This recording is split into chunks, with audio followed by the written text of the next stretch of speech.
Wow, crowded in.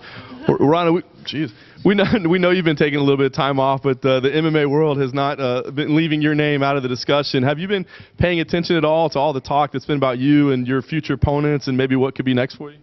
You know what? I stopped reading any articles at all, pretty much, as soon as we filmed Tough 18. So I pretty much removed myself from reading a lot, and I'm a lot happier as a result of it. So, yeah, I know people are speculating, and there's a lot of rumors going around, but I don't believe anything until it's signed, and I haven't signed anything yet.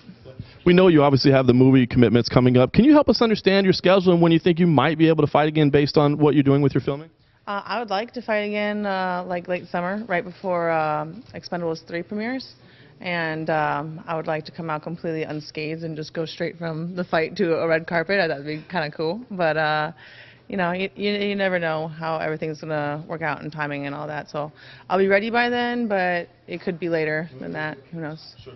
And we keep hearing Holly Holm, Gina Carano, Cyborg Santos, 3 fighters that aren't even in the UFC right now. So what do you think about that? I mean, they all are big names in their own certain way, but it's not looking at fighters that are already there in the promotion. So do you think any of those 3 is deserving of walking in and having a title fight with you, or do you feel like it should go to somebody else that's already in the promotion?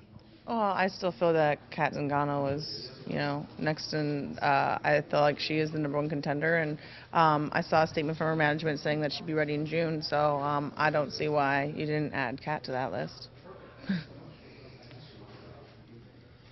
I mean, is this something that you would like to know, who you're fighting next? Everybody's talking about it. Is it something that you care one way or the other, or are you? I kind of like being in limbo for a little bit because I'm in such a intense schedule since this time last year, since Carmouche. I pretty much knew who I was going to be fighting next and everything that was going to be going on, and it's just been one constant push. There hasn't been any real respite from all of the chaos. So I'm kind of enjoying it, having like a little bit of time to just, you know, not be so focused on the next person already.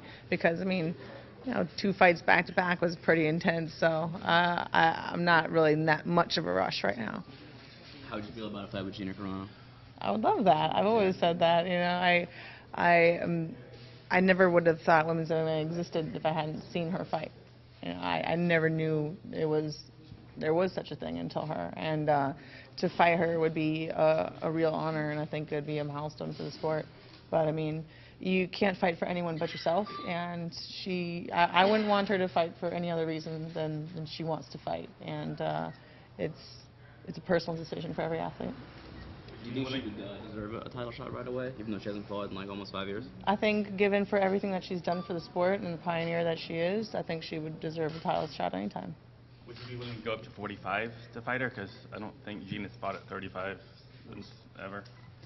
I don't know. That would be more up to like Dana and Lorenzo and Frank and all the big name decision makers. Are you willing for just a super fight at a catch weight higher, just for fun? For Gina, there are exceptions that I would make for Gina that I wouldn't for anyone else.